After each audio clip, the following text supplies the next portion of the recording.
आईचे किचनमध्ये आपले स्वागत आहे। मी सदिशा तांबे। आज मी डाळ बाटी करत आहे। ती अशा प्रकारे करत आहे की दोन प्रकारची असती, एक उकडून तळून घेतात आणि दुसरी म्हणजे भाजून। आज मी ओव्हनमध्ये भाजत आहे गॅसवर। तर त्यासाठी मी तयारी करत आहे बाटीची।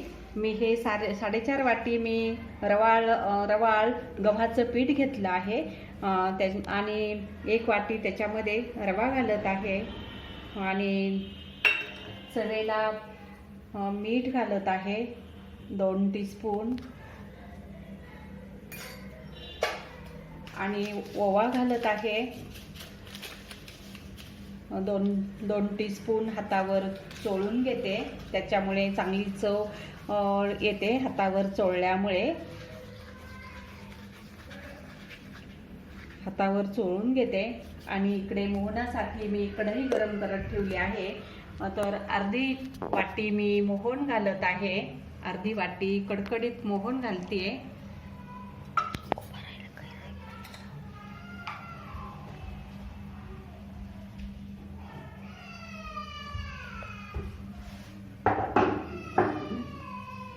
अर्धी वाटी मी कडकडीत मोहन घालणार आहे आणि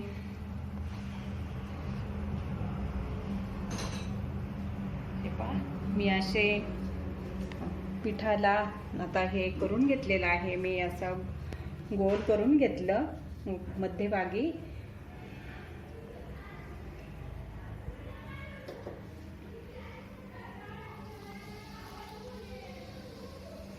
कडकडीत मोहन घातल्यामुळे ही आपली बाटी अशी कुरकुरीत आणि खुसखुशीत होते। आणि त्यामध्ये मी 1 टीस्पून खाण्याचा सोडा घालत आहे, थोडासा चांगला 1 टीस्पून। आणि मी हे चांगलं असं मऊ करून मळून घेते चोळून।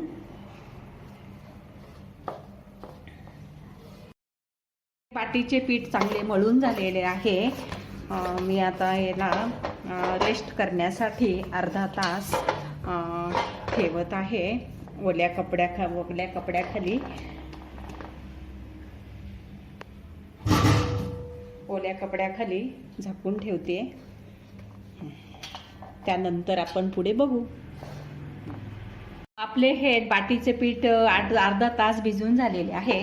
आता मी हे चांगलं 7-8 मिनटं मी असं मळून घेते। जेवढा पदार्थ मळून घेऊ तेवढा पदार्थ छान होतो, खुसखुशीत होतो। आणि असा हा 7-8 मिनटं मी मळून घेते। आता आपले हे बरेच काही मळून झालेले आहे 5 मिनटं। आणि मी आता तेलाचा हात लावून ही अशी बाटी एकसारखी होण्यासाठी मी अशी गोल लांबट असा करून घेते आणि एकसारख्या आकाराच्या मी बाट्या करून घेते।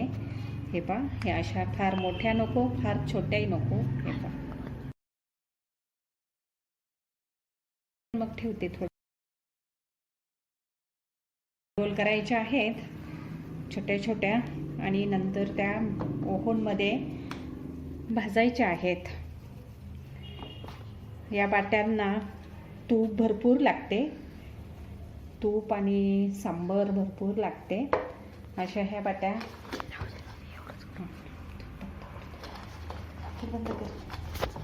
गोल लाडू बनवून घेतलेले आहेत सर्व। आणि हे असं हे पात्र आहे, पत्र्याचं पात्र आहे। आणि हे इकडनं खाली हे असं आहे। हे शेगडीवर पण चालवता येतं, कोळशाच्या शेगडीवर, पण मी आता हे गॅसवर ठेवत आहे। गॅस चालू करून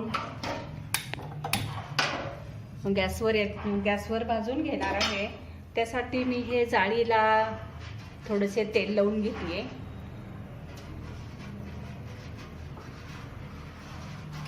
आणि त्यामध्ये एक करून अशा हे आपले लाडू ठेवत आहे।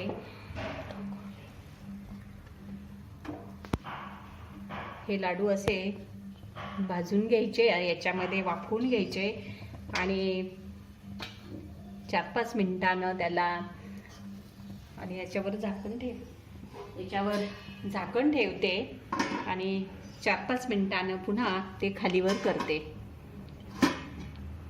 सांबरची तयारी मी करत आहे. तर त्यासाठी बघा मी एक कांदा घेतलेला आहे मीडियम, 2 अद्रक लसूणची पेस्ट 2 टेबलस्पून घेतली आहे आणि 3 टेबलस्पून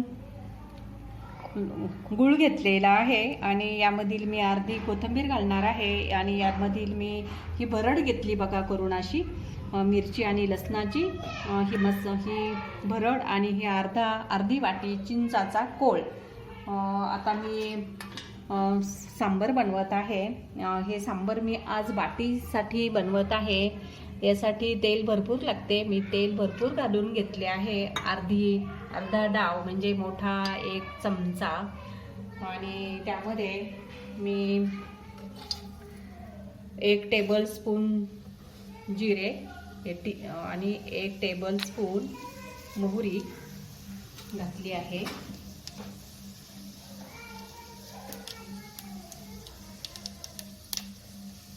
आणि पाव टीस्पून हिंग घातलेला आहे आणि त्यामध्ये मी आता कांदा घालत आहे. अर्धा कांदा घातला.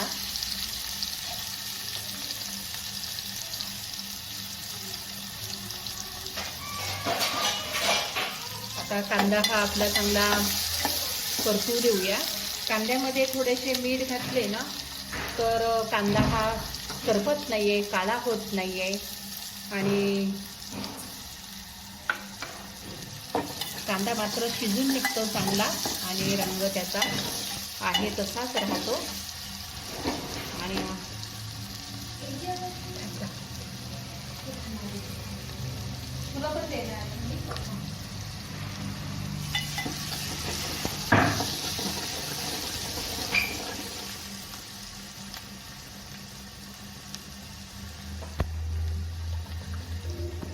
या टेबलस्पून या टीस्पूनने मी 3 चमचे काळे लाल तिखट घेतले आहे आणि 4 टेबलस्पून टीस्पून मीठ घेतले आहे आणि ही मी भरड सुद्धा घालत आहे लसणाची आणि मिरचीची. आणि त्यावर हे सांबर मसाला मी आत्ता केलेला आहे तो सांबर मसाला 3 टेबलस्पून घालून घेतला आणि त्यामध्ये मी कोथिंबीर घालत आहे. कोथिंबीर ही फोडणीमध्ये छान लागते आणि त्यामध्ये मी ह्या शेवग्याच्या शेंगा घालत आहे आणि त्या चांगल्या परतून घेते. मी शेंगा ह्या 5 मिनिटं वेगळ्या शिजून घेतल्यात मी थोड्याशा 5 मिनिटं. आणि हा आपला आता चांगला खमंग आणि मिरचीची भरड घालत आहे फोडणी आणि हे पण घातलेलं आहे. आणि हे आपलं घोटलेलं वरण. हे वरण मी 3 डाळींचं मिक्स केलेलं आहे. उडदाची डाळ, मुगाची डाळ आणि आपले तुरीची डाळ मिक्स डाळीचं मी वरण केलेलं आहे. आणि आता हे मी ह्याच्यामध्ये पाणी घालून घेते. गॅसची फ्लेम मोठी ठेवली आहे. अरे बापरे, अद्रक विसरलेच टाकायचे, ते वेगळं टाकायला लागेल. अद्रक लसूण विसरले, त्यासाठी आता मला वेगळी फोडणी करावी लागेल कारण की त्याचा कच्चटपणा निघून जाण्यासाठी.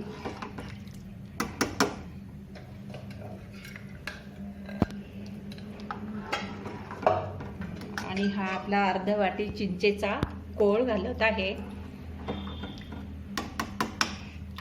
आणि हा चांगला मोठा 2 लिंबा एवढा गूळ घालत आहे कारण की गोड आंबट असं हे सांबर होत आहे.